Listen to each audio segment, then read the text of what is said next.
Hello everyone, welcome to career information. तो HAL के under एक रिक्रूटमेंट जारी किया गया है। ये लास्ट ईयर भी रिक्रूटमेंट आया था 2021 का, जिसमें ज़्यादा वैकेंसी थी। और इस बार भी 2022 में जो है इसका रिक्रूटमेंट आ चुका है, जिसमें मैनेजमेंट ट्रेनीज जो एमटीज और डिज़ाइन ट्रेनीज की वैकेंसीज यहाँ पे निकली है। कुछ यहाँ पे नॉन टेक्निकल पोस्ट के लिए भी वैकेंसी है और टेक्निकल पोस्ट के लिए भी यहाँ पे वैकेंसीज हैं। तो इन डिटेल इस वीडियो में मैं आपको बताऊंगा कैसे अप्लाई करना है। लिंक आपसे मैं शेयर कर दूंगा जब ये वीडियो खत्म हो जाएगा। सारी लिंक मैं आपको डिस्क्रिप्शन बॉक्स में मिल जाएंगी। तो देखते हैं क्या एजुकेशन बैकग्राउंड होना चाहिए, कितनी वैकेंसी है, एग्जाम पैटर्न क्या है और सबसे इंपॉर्टेंट सिलेबस क्या है और एग्जाम आपका कौन सा डेट को होगा, रिजल्ट कब आएगा। सारी इंफॉर्मेशन आपको इस वीडियो में मैं आगे बताऊंगा। तो सबसे पहले चलते इसके मेन नोटिफिकेशन की तरफ, जिसका लिंक मैं आपको बाद में शेयर कर दूंगा डिस्क्रिप्शन बॉक्स में, ताकि आपको कहीं पे भी जाने की जरूरत ना पड़े।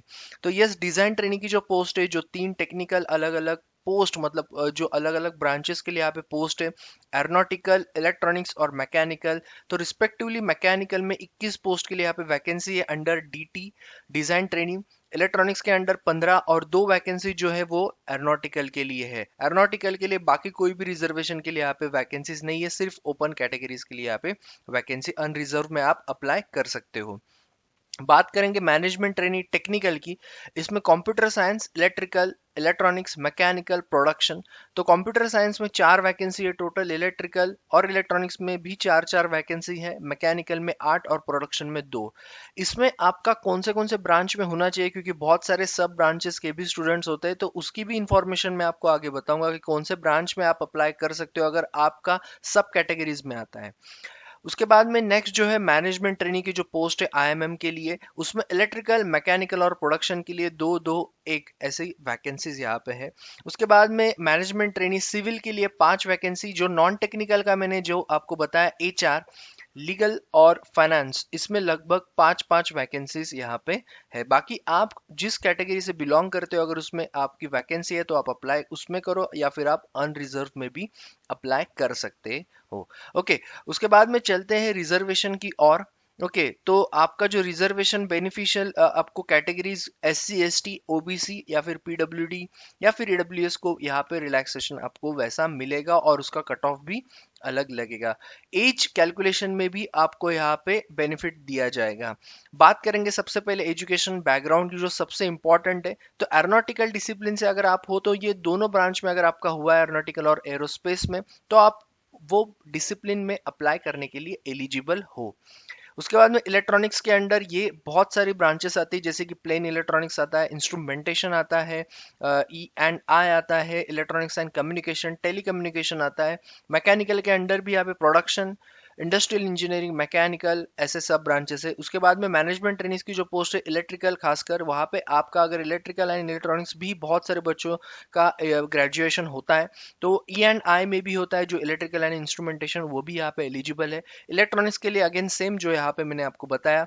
मैकेनिकल का भी यहाँ पे सेम है। प्रोडक्शन के लिए यहाँ पे अलग से वैकेंसी है। तो प्रोडक्शन इंजीनियरिंग में भी बहुत सारे अलग स्ट्रीम होते हैं, जैसे कि इंडस्ट्रियल इंजीनियरिंग होता है मोस्ट ऑफ द टाइम, तो उसमें भी आप अप्लाई कर सकते हो, या फिर बाकी भी सब ब्रांचेस हैं। कंप्यूटर साइंस की बात करेंगे, जो आता है आपका मैनेजमेंट ट्रेनी टेक्निकल में, उसमें अगर आपका आईटी इंफॉर्मेशन टेक्नोलॉजी में हुआ है, computer technology CS computer science में हुआ है, इंफॉर्मेशन सिस्टम में हुआ है, इंफॉर्मेशन साइंस एंड टेक्नोलॉजी में हुआ है, या कोई भी सब ब्रांचेस आईटी या कंप्यूटर से रिलेटेड है, आप इनमें से अगर आपकी वो ब्रांच है तो आप अप्लाई करो। आईएमएम की बात करेंगे, मैनेजमेंट ट्रेनिंग सेम इलेक्ट्रिकल के लिए वही होगा, प्रोडक्शन के लिए और मैकेनिकल के लिए भी वही सेम ब्रांचेस है। सिविल का आपका जो है वो सिविल ही ब्रांच होनी चाहिए, जिस तरह से यहाँ पे बताया गया है। Candidate position engineering degree in any discipline branch of engineering other than mention above not eligible। so इन्होंने यहाँ पे क्लियरली मेंशन कर दिया, अगर आपका इन्हीं सारे ब्रांचेस में हुआ है तो ही आप अप्लाई करो, वरना आप अप्लाई मत करो, क्योंकि आप एलिजिबल नहीं हो सकते हो।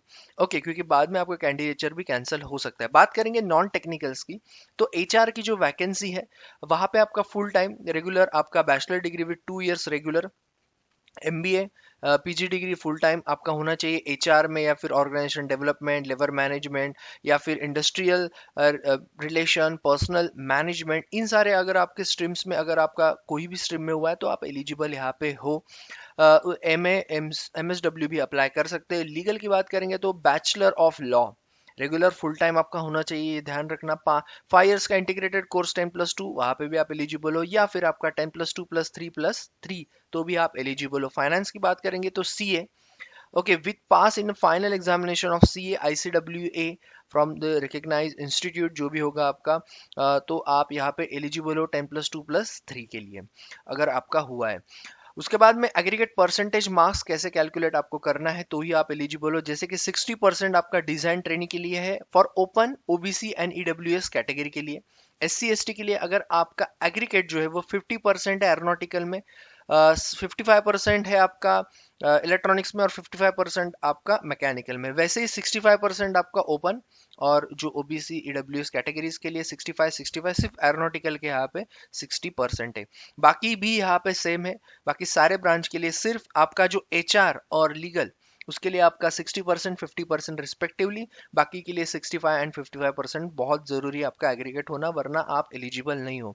फाइनेंस की बात करेंगे तो pass in final exam of CA ICWA आप यहाँ पे एलिजिबल हो, कोई भी यहाँ पे क्राइटेरिया आपको नहीं है। सबसे इंपॉर्टेंट, जो बच्चे फाइनल ईयर है, जो बच्चे एपियर है currently in final year semester, और जो बहुत सारे पूछ भी रहे थे, तो bachelor degree in engineering, okay, तो उनके लिए क्या है, तो up to last semester of year of examination time of applying, तो आपका जो है वो आपका एग्रीगेट परसेंटेज तब तक आपको पता होना चाहिए जब तक आप अप्लाई कर रहे हो। Selection of such candidates will be further subject to their obtaining minimum prescribe aggregate percentage of marks in the final degree. तो यस, ये चीज यहाँ पे उन्होंने जो बताई है, तो आपका जो यहाँ पे परसेंटेज क्राइटेरिया दिया है, जो भी फाइनल ईयर में अभी कैंडिडेट्स हैं उनका वो एग्रीगेट परसेंटेज होना चाहिए जब वो पास आउट होंगे।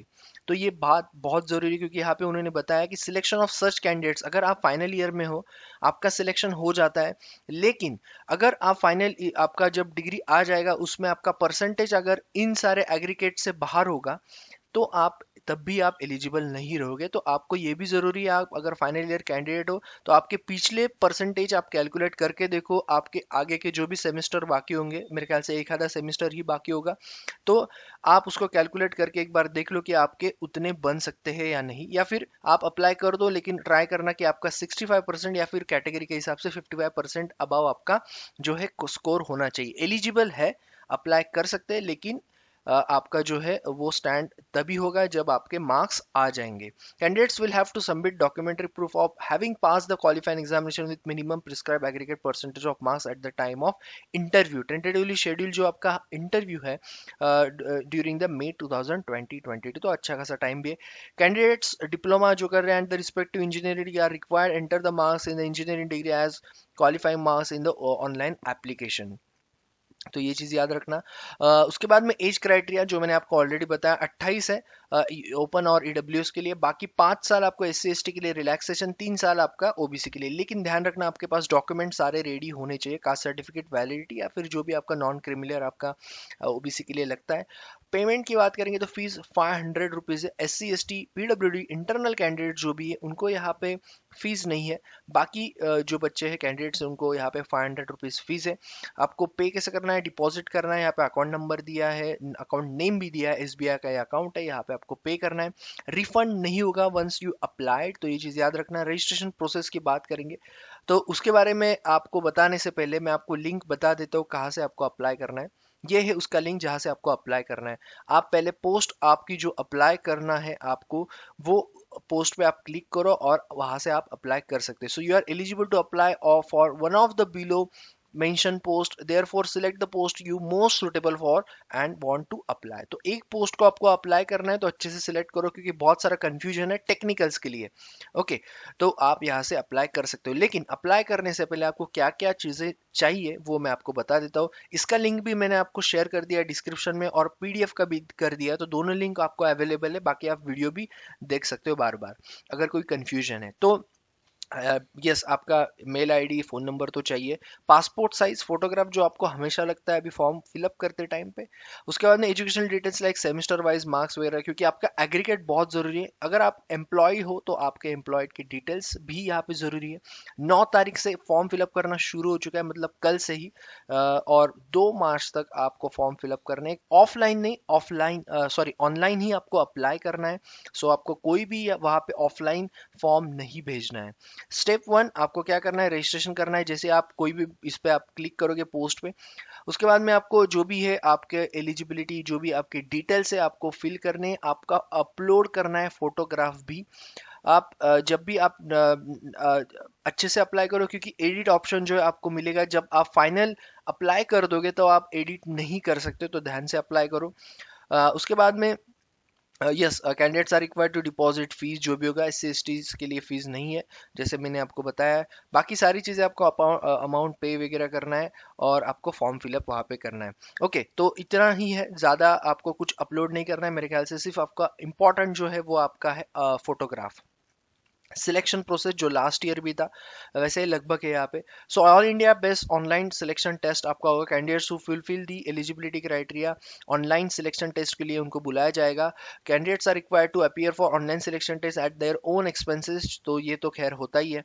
Online selection test will be in cities indicated in the online application form. तो आपको ऑनलाइन एप्लीकेशन फॉर्म पे आपको प्रेफरेंस दिया जाएगा। ओके, अलग अलग जो टेस्ट सेंटर से आपको चूज करना है 3 सिटीज प्रेफरेंस के हिसाब से। तो 3 सिटीज अच्छे से चूज करना है ताकि आप वहां तक पहुंच सको। ऐसा हो सकता है कि पहले सिटी में आपको ना मिले, तो अच्छे से आप उसको फिलअप करना, उसमें आप चेंज नहीं कर सकते। Merely indicating the order of preference for particular test centre will not entail any right to candidates to demand a particular test centre. तो ये तो खैर सबको पता ही है। पैटर्न कैसा होगा, जो था लास्ट ईयर भी हुआ था एग्जाम का, अच्छा खासा। ओरिजिनल आपको आइडेंटिटी कार्ड लेके जाना है, ये सारी चीज़ें हैं। उसके बाद में टेस्ट का मैं पैटर्न बता देता हूँ। तो 2.5 आवर मतलब 2.5 घंटे का आपका पेपर रहेगा। उसमें 3 पार्ट्स में एग्जाम होता है। पार्ट 1 में आपको 20 क्वेश्चन दिए जाएंगे, जिसमें जी ए जनरल अवेयरनेस, बहुत सारे बच्चों का लास्ट ईयर इससे भी प्रॉब्लम हुआ था, इससे सिलेक्शन भी हुआ था, डिसाइडिंग फैक्टर कभी कभी बन जाता है। पार्ट 2 आपका होता है 40 एमसीक्यूज, जिसमें इंग्लिश एंड रीजनिंग इसमें बहुत से बच्चों ने स्कोर किया था। और पार्ट 3 जो था वो है आपका 100 क्वेश्चन आपके कंसर्न डिसिप्लिन, जो भी आपका डिसिप्लिन है। अभी बात आती है कि सिलेबस क्या होगा। खैर जीए का तो सिलेबस बताने की जरूरत नहीं, इंग्लिश और रीजनिंग का भी नहीं। बात करते हैं 100 एमसीक्यूज का डिसिप्लिन के लिए आपका सिलेबस क्या होगा। गेट का सिलेबस जो है 2022 का, वही सिलेबस आपका होगा। वो मेंशन भी किया है उन्होंने एफएक्यू में। तो वही से मैं आपको बता रहा हूँ, रेफरेंस फ्रॉम दैट, कि आपका जो गेट का सिलेबस है, जो लास्ट ईयर भी वही था, इस बार भी आपका गेट 2020-22 का जो सिलेबस है, उसी के डिसिप्लिन के हिसाब से आपका ये 100 मार्क्स का क्वेश्चन सेट होगा। उसके बाद में ऑनलाइन टेस्ट मार्क जो भी होंगे, उसके बाद आपका 1:5 मतलब 1 से 5, मतलब एक वैकेंसी के लिए 5 बच्चों को बुलाया जाएगा फॉर इंटरव्यू। वही सिलेक्शन होता है और वहीं पे आपका कट ऑफ यहाँ पे लगेगा। लगभग आपके टोटल जो मार्क्स होते हैं यहाँ पे 160 एमसीक्यूज आपके क्वेश्चन, मतलब टोटल आपके होंगे। तो उसी के हिसाब से आपका मेरिट लगेगा, 1:5 का रेशो रहेगा। All unreserved candidates of each discipline post along with the candidates belonging to SC ST, जो भी ईडब्ल्यूएस ओबीसी होगा, okay, will be group together and they then arrange descending order of the merit, और उसके हिसाब से आपका 1:5 लगाया जाएगा इन यूआर कैटेगरी, अगर आपका डॉक्यूमेंटेशन नहीं होता है। जिनका होता है तो उनको ज़रूरत नहीं, क्योंकि आपका ऑलरेडी उसी के हिसाब से होगा। खैर वो बताने की ज़रूरत नहीं। उसके बाद में 85% आपका जो वेटेज आता है वो एग्जाम पे आता है, और 15% सिर्फ आपका इंटरव्यू के लिए होता है। तो ये चीज़ ध्यान रखना, जो बच्चे लास्ट ईयर दिए होंगे, जिनका क्वालिफाई हुआ, या फिर सिलेक्शन नहीं हुआ, या फिर सिलेक्शन हो चुका है, या फिर सिलेक्ट ही नहीं हो पाए मेरिट लिस्ट में, तो आपका रिटर्न टेस्ट बहुत ज़्यादा मैटर करता है। 85% वेटेज जो मार्क्स होते हैं फाइनल मेरिट लिस्ट के, वो ऑनलाइन टेस्ट के होते हैं, और ओनली 15% आपका होता है इंटरव्यू पे। तो यस, ये आपका पूरा सिलेक्शन प्रोसेस होता है। उसके बाद में फिर आपका मेडिकल टेस्ट एंड डॉक्यूमेंटेशन तो पहले ही हो जाता है। तो ये सारी चीज़ें हैं, सर्विस बॉन्ड भी होता है आपका, और आपको सारे अलाउंसेस यहाँ पे मिलेंगे। ग्रेड पे जो ग्रेड 2 का स्केल पे है, उसके हिसाब से आपको यहाँ पे सारे अलाउंसेस और ये आपको सैलरी मिलेगी। उसमें आपका एचआरए आता है, कंपनी अकोमोडेशन आता है, मेडिकल फैसिलिटीज आते हैं, पर्क्स एंड अलाउंस जो भी अलग अलग आता है, वेरिएबल डियरनेंस अलाउंस आता है। तो बेसिक पे के साथ आपको ये सारी चीज़ें मिलती रहेंगी, वेरिएबल पे। Okay, so submission of online application for for more than one post, जैसे कि अगर आपका बहुत सारे अलग पोस्ट है, so will be lead to rejection of the candidate, application fee paid if any withstand. Okay, तो ये चीज याद रखना, क्योंकि यहाँ पे उन्होंने मेंशन किया है कि अच्छे से एक पोस्ट सिलेक्ट करके ही उसको अप्लाई करो, तो बार बार अलग पोस्ट के लिए, मल्टीपल पोस्ट के लिए यहाँ पे अप्लाई मत करो। One more than one post अगर ऐसा है तो आपका कैंडिडेचर ही कैंसिल हो सकता है। तो ये चीज अच्छे से याद रखना। बहुत से बच्चे अप्लाई करते हैं दोनों तीनों पोस्ट के लिए, तो वो अच्छे से नोटिफिकेशन में आपको मेंशन किया हुआ है, इसलिए ये वीडियो देखना बहुत जरूरी है। So part time, correspondence, e learning, distance learning, जो भी अगर आपके कोर्सेस हुए तो आप एलिजिबल नहीं हो, ये चीज़ याद रखना। और वैसा होता है तो आपका कैंडिडेचर जो है वो कैंसल हो जाएगा, तो दे के भी एग्जाम का कुछ मतलब नहीं रहेगा। ओके, तो ये था पूरा इंफॉर्मेशन। बात करेंगे डेट्स की अभी। तो यस, बहुत इनका प्रॉम्प्ट होता है, लास्ट ईयर भी अच्छा खासा था एचएल का। तो आपका जो डाउनलोड ई एडमिट कार्ड, 2 तारीख तो मैंने लास्ट बता दिया आपको मार्च का, 10 तारीख से आपका ऑनलाइन जो है आपको मिल जाएगा एडमिट कार्ड। 7 तारीख से, मतलब 7 अप्रैल से लेकर 9 अप्रैल के बीच में आपका अलग शिफ्ट्स में एग्जाम होगा। रिजल्ट 12 तारीख को ही आपका पता चल जाएगा। 12 अप्रैल बहुत फास्ट प्रोसेस है।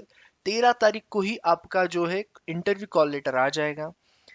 आंसर की वगैरह नहीं आता है, मैं आपको पहले ही बता देता हूँ। तो ऐसा इसका इनका कोई पैटर्न नहीं है, लास्ट ईयर भी बच्चों का ऐसा हुआ था लेकिन आंसर की नहीं आया था।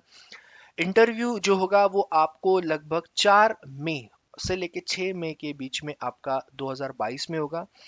प्रोविजनली सिलेक्टेड कैंडिडेट्स की जो लिस्ट है वो 9 तारीख को मिल भी जाएगी साइट पे।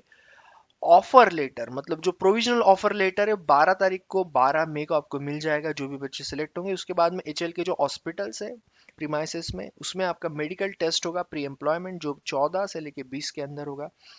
उसके बाद में आपकी जो एडमिनिस्ट्रेटिव फॉर्मेलिटीज है प्री एम्प्लॉयमेंट जिसको हम कहते हैं, वो 23-24 आपका जून को होगा।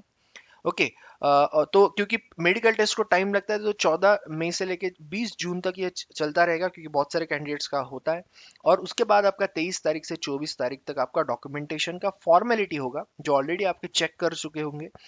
उसके बाद में ट्रेनिंग प्रोग्राम, जो पोस्ट के लिए आप अप्लाई किए हो उसका ट्रेनिंग प्रोग्राम आपका 29 जून से आपका शुरू हो जाएगा। ओके, तो ये टेंटेटिव डेट्स होती है, लेकिन इसी के हिसाब से जो एचएल का चलता है। और बहुत प्रॉम्प्ट और अच्छा एक उनका सिलेक्शन प्रोसेस है, लास्ट ईयर भी था और इस साल भी है। तो ये पूरी इंफॉर्मेशन है रिगार्डिंग द एचएल। ओके, पूरा आपका जो डीटी एंड एमटी के लिए जो पोस्ट है उसके लिए पूरा आपका जो एलिजिबिलिटी क्राइटेरिया से लेके सिलेबस से लेके सारी चीजें मैंने आपको बता दी है। तो 2 लिंक मैंने आपको शेयर किए डिस्क्रिप्शन बॉक्स में। पहला लिंक आपको पीडीएफ का मिलेगा, दूसरा लिंक आपको मिलेगा ऑनलाइन एप्लीकेशन का। तो बाकी कहीं पे जाने की जरूरत नहीं। वीडियो अच्छे से देखना फॉर्म फिलअप करते टाइम, ताकि कोई भी कंफ्यूजन है आप, या फिर आप कमेंट बॉक्स में भी मुझसे पूछ सकते हो। बाकी ऑफिशियल अपडेट्स जो भी आएंगे, सारी रिक्रूटमेंट्स जो भी डेली अलर्ट्स आते, job alerts officially private, government या फिर टेक्निकल नॉन टेक्निकल सेक्टर के, आपको ये चैनल पे हमेशा मिलते रहेंगे। तो ये चैनल को आप शेयर कर सकते हो, क्योंकि आपका जो भी और जॉब अपॉर्चुनिटीज है वो आपके हाथ से निकल ना जाए। सो thank you all the best. And yes, बाकी जो भी अपडेट्स होंगे इस रिक्रूटमेंट से रिलेटेड भी, वो भी आपको टाइम टू टाइम मिलते रहेंगे। So thank you all the best. Subscribe the channel, share the channel, hit the bell icon, and thank you all, like करो। All the best everyone.